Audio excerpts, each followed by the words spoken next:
The Philadelphia Church of God presents the Trumpet Daily.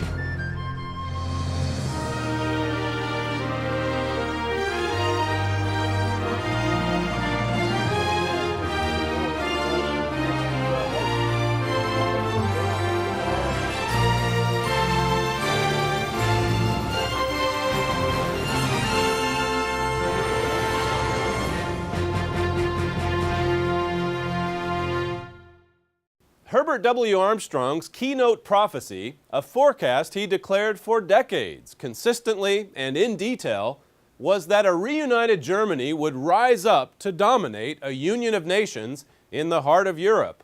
This European Union, he said, would actually be the seventh and final revival of the Holy Roman Empire.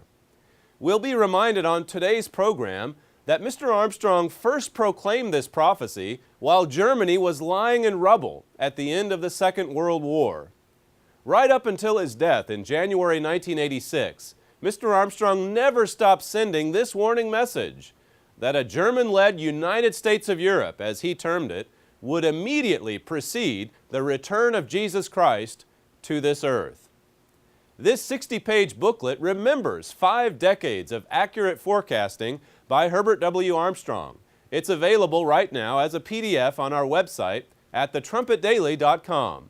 But make sure you write down the number on your screen so that you can obtain a hard copy of this special publication at the end of today's program. The program today goes by the same title, He Was Right. It's a segment my father taped last year for his weekly program, The Key of David. Herbert W. Armstrong died in 1986, and 2 years later I went to a refresher or a ministerial conference. We call them refresher programs as well. In 1988, just about 2 years later, and I presented a couple of ideas to the leader of the church, and those ideas didn't go over very well. But I did have one other idea I wanted to discuss with one of the 3 presenters of the television program at that time, and talked to them about, well, why didn't they talk about the prophecies that Herbert Armstrong had taught for over 50 years and show how they were being fulfilled? And I never did get around to discussing that with them, and I think it was probably just as well that I didn't, because I found a little later that they were getting just massively turning away from the teachings of Herbert W. Armstrong. But now we have a brand new booklet entitled He Was Right, which is about what I was interested in presenting to the television presenters at that time in 1988. So we have this new booklet, He Was Right. And I'm telling you, it shows how he was right for over 50 years in prophecies he made to this world and the message that went all around this world for many years, and it's one of the most amazing booklets you will ever be able to read in your life, and that's not an exaggeration. If you will open your mind to this booklet that we want to give to you, all of our literature is free. If you will open your mind to it, I will guarantee you that God will build your faith in Him and in the Bible if you really study this subject.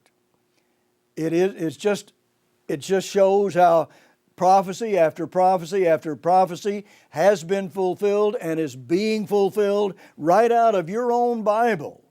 It's not about a human being, it's about God and His prophecy for this end time. And we want to give this book to you, and we want you to prove what I'm telling you. Don't take my word for it. We want you to prove what I'm saying. I'm going to give you a few examples from the booklet today. I may need to give another program or two because there's just so much I cannot cover. But it has the best possible news that you could ever hear as a conclusion to all this. And the booklet is really just a sign of how close we are to the second coming of Jesus Christ to solve the problems of this mad, mad world. And I think that has to be something we all should be concerned about. Let me read to you something that we quote in this book that we've mentioned before, but it'll give you a little background here that you need to understand to be able to understand what I'm talking to you about today.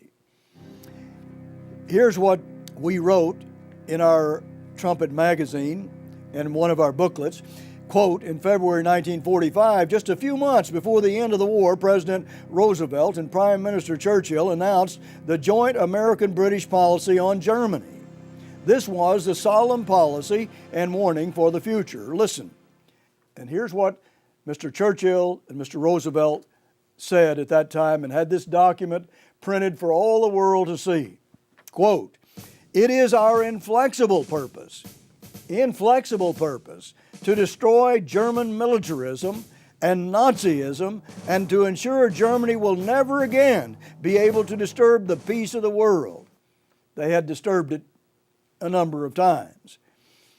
It goes on to say, we are determined to disarm and disband all German armed forces, break up for all time the German general staff that has repeatedly throughout history contrived the resurgence of German militarism. Now the article goes on to write about how in this end time Germany is going to unite, and there's going to be a church-state combine that is going to shock this world with all of its power. But here at the end of World War II, as you will see in this booklet, and Germany was just shattered as a nation and left in a pile of ugly rubble. And at that very same time, Herbert W. Armstrong was prophesying that Germany would rise again and perhaps become as powerful as the Soviet Union. At that time, it was the Soviet Union and America. Now, I mean, a lot of people really did scoff at that, and they ridiculed Mr. Armstrong at that time because nobody else was saying such a thing. Nobody. And you can prove what I'm talking to you about, and we certainly want you to do that. I think many of you that know history know that Germany started a war with France in 1870. They started World War I. They started World War II. They have a long history of being a warrior nation.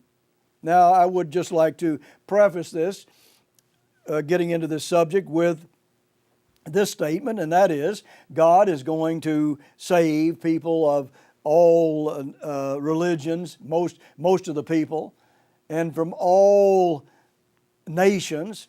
He's going to save most of the people, but in His time frame, and frankly, most of them will be saved through a great resurrection from the dead. Now, that's talked about in dozens of prophecies in your Bible, though you don't hear much about it today. You should be able to hear about it. So this is really not about Germany. What I'm talking about here today is not about Germany or any one nation at all. It's more than anything else about the abominable sins of the nations of Israel, biblical Israel. And if you don't know who they are, you need to get our book on the United States and Britain in prophecy and understand that, because it is being fulfilled this very moment as I speak to you. It truly is. Again, here's what Mr. Armstrong said in 1952. See, that's like 58 years ago. And here's what he said, quote, the United States is determined now to let nothing stand in the way of building up a rearmed, independent Germany. This will be the heart and core of the united Europe that will revive the Roman Empire. Now here, just like 7 years later, we've decided, we're going to build up Germany and make them a military power, after what we had said in a document presented to the whole world. Well, now, why would we do a thing like that? Well, because, remember, they had said, Churchill and Roosevelt had said they would destroy German militarism forever. And here's these people then, our government now in 1952 doing the diametrical opposite of what they said at the end of World War II. And you know why they did it? Well, they did it because they were afraid of Russia. And so they wanted to build Germany up as a bulwark to fend off the Russians. with all of their power and might, and they were trying to gobble up all of Europe, and they did get control of a large portion of it and many nations. And there were a lot of experts then, military experts, that said, well, now hey, look, if you rearm Germany, it is a calculated risk, quote unquote. And indeed it was and is. And you'll see this when I go through some of these examples here today.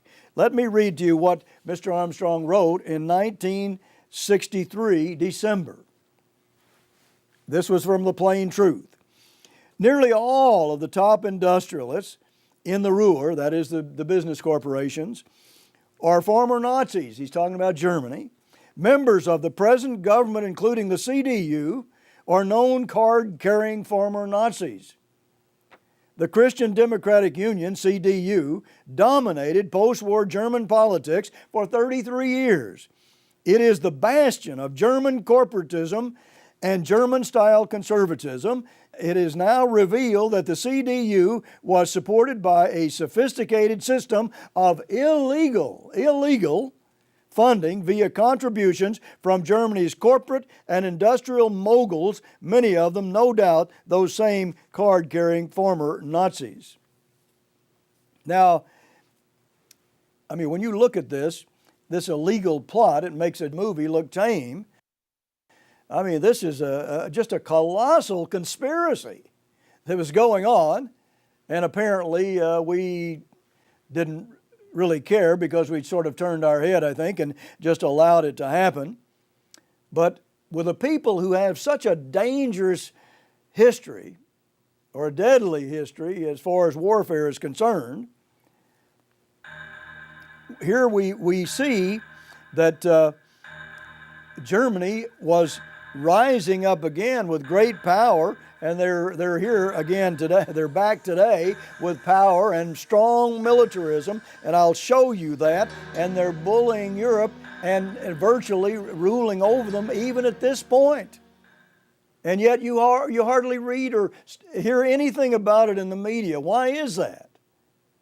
Well, perhaps it's because they don't know their history, and they don't know these facts that they ought to know, and they ought to be educating our people to see what's going on. Mr. Armstrong explained all this, made it all very clear, and it is Bible prophecy.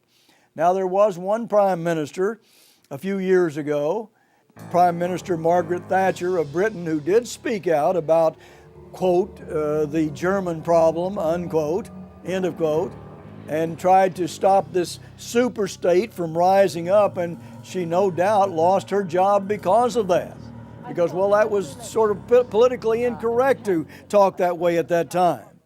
And now in 1999, or a few years ago, in 1999, here's what was in a book called On the Next War with Germany. French author Philippe Delmas, a senior civil servant, so he knows what he's talking about, argued that, quote, fear of Germany is back, end of quote. The fear of Germany is back. Now, really, whether we realize it or not, that is the most terrifying secret in Europe today. There are a lot of people in Europe that fear what's going on in Germany, but many of them also fear to even speak out even at this stage. Why is it we're always so afraid to speak out against what is happening before our eyes? I mean, can't we face facts? Can't we face reality? I'm certainly not presenting a biased message. I'm presenting something that you can prove, and we've been proving it for over 70 years now.